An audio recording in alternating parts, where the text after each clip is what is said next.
pessoal, Hiro Ezug da loja Time Music. Hoje nós vamos conversar a respeito de transistores, de IGBTs e MOSFETs falsificados. E aqui são um dos aparelhos, né, que nos ajuda a identificar possíveis componentes falsificados, tá? Não significa que tenha um aparelho, um equipamento que te dê 100% de certeza. Isso não vai acontecer, né? Mas um conjunto de aparelhos que te ajude a fazer algumas medições vai te indicar que aquele possível componente seja falsificado. Tá legal, pessoal? Então fica aí comigo. Quem gostar desse vídeo aí, dá aquele likezinho, se inscreve para que a gente possa continuar fazendo esses conteúdos para vocês. Então, vamos lá. Eu tenho aqui 30F124, para quem trabalha com TVs de plasma, sabe muito bem que transistor é esse. Ele é um IGBT, tá? Eu tenho aqui 3 IGBTs. Vê se dá para localizar aí. 3 IGBTs, 1, 2, 3. Né? Então, esses 3 IGBTs, se eu for medir no multiteste analógico, tá? Todos eles me medem 100% bom. Como é que a gente mede no multímetro analógico? Como eu estou sozinho aqui, eu não vou conseguir fazer essa medição para mostrar para vocês. Mas aqueles mais experientes sabem que você mede do dreno para o source. Ele um lado conduz, outro lado não conduz. Você vai lá no gate, dá um pulso no gate na escala de 10K, ele passa a chavear dos dois lados, né? Então muita gente sabe disso e é a medição que todos nós fazemos no nosso dia a dia. Mas todos esses 3 aqui, 30F124, todos os 3, tá? Eles medem exatamente assim.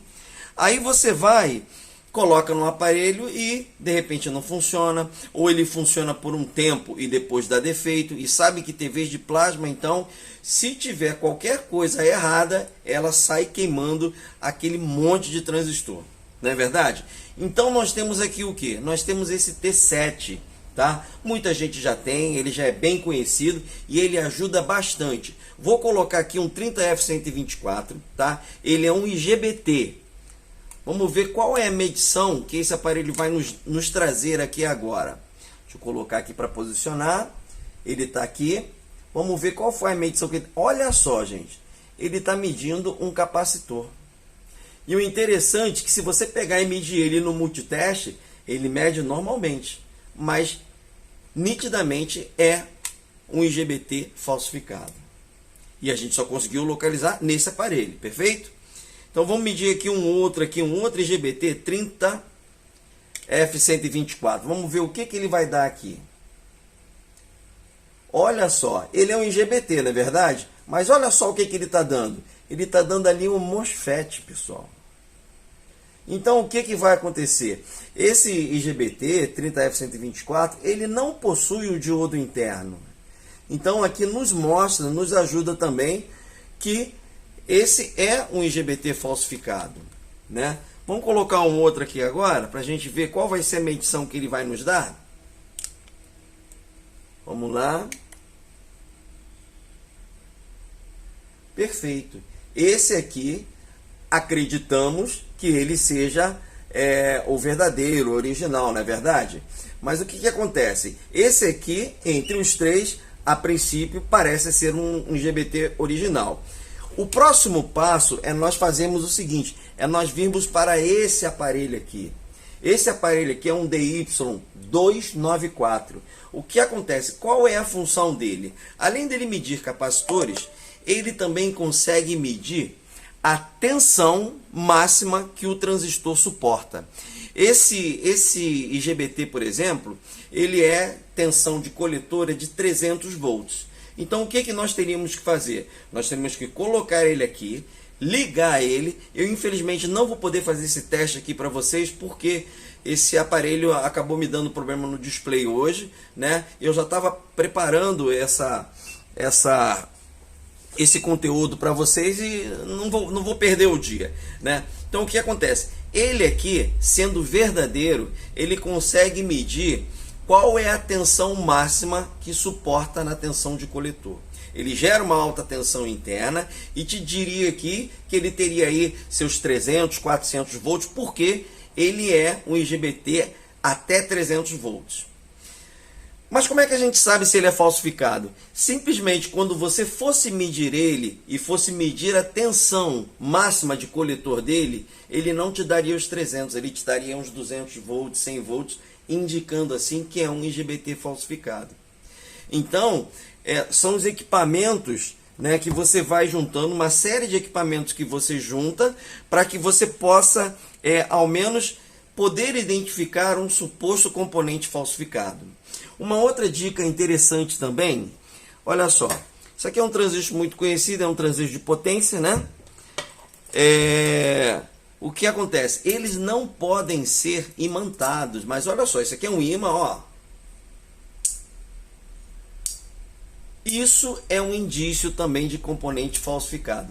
Uma outra coisa interessante também que nós podemos ver seria o seguinte, observar o líder dele, as perninhas dele, quando muito finas, é um indício também de que o componente poderia ser falsificado. Um outro indício também são os transistores e os IGBTs carimbados. Aqueles transistores que você vê nitidamente que ele foi carimbado, é um indício também de componente falsificado. E como é que é o original? O original, geralmente, ele vem prensado. É até mais difícil de se ler, né? Porque ele vem prensado. Ele não é aquele carimbo que vem. Então esses são os indícios, né, de componentes de transistores falsificados. Vou tirar um dia para a gente, depois que eu consertar o meu DY294, que esse é um dos aparelhos chaves muito moderno, né, já tem algum tempo no mercado, né, que ele nos ajuda a verificar isso também. Então a tecnologia também, ao mesmo tempo que eles estão fazendo componente falsificado, eles também estão nos ajudando com outros equipamentos que a gente possa estar verificando exatamente isso. E realmente é um mal que aflige a todos nós, colegas de trabalho, né, de componentes com problema, componentes falsificados, componentes carimbados, mas infelizmente isso não é um mal que atinge só a nossa classe de eletrônica, né? A gente observa que em muitos outros ramos também enfrentam esse tipo de problema. Então tá aí a dica hoje, tá legal, pessoal? Então, para quem quiser adquirir o T7, eu acho ele muito interessante. Ele consegue medir a capacitância também dos capacitores, ele mede o ESR, que é a resistência interna que tem dentro do capacitor, eu acho também muito interessante, tá? Ele mede os transistores, ele mede resistores, capacitores, né? E ele também dá o desenho do componente, e isso também é uma grande ajuda.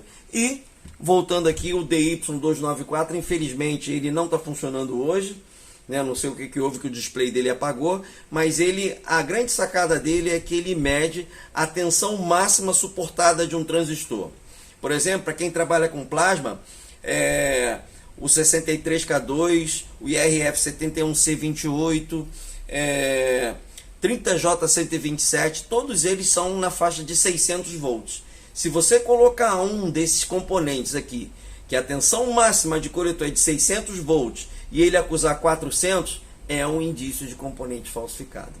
Então, pessoal, vou ficando por aqui, tá legal? Falando a respeito aí de componentes, e muito em breve eu vou estar postando aí outras dicas aí, e espero que tenha sido útil aí para vocês, tá bom, pessoal? Qualquer coisa, só me chamar lá, tá? Que eu teria o prazer de estar respondendo vocês. Quem gostou, dá um like, se inscreve lá, que vai estar vindo muitas coisas boas aí. Vou até mostrar aqui para vocês rapidamente um aparelho, né, para quem trabalha com televisão. Vou tirar um dia para estar fazendo essas ligações. Isso aqui, pessoal, é um simulador de LVDS. Tá? Ele envia o sinal de LVDS, tá? E com isso a gente pode fazer o diagnóstico se a placa principal está com defeito ou não. É aquilo que nós falamos desde o início. Não significa que a gente vai descobrir tudo 100%, mas são componentes, são equipamentos que nos ajudam a estar fazendo o diagnóstico. Tá legal, pessoal? Então um abraço aí para vocês. Hiro Ezugi, da loja Time Music. Um abraço.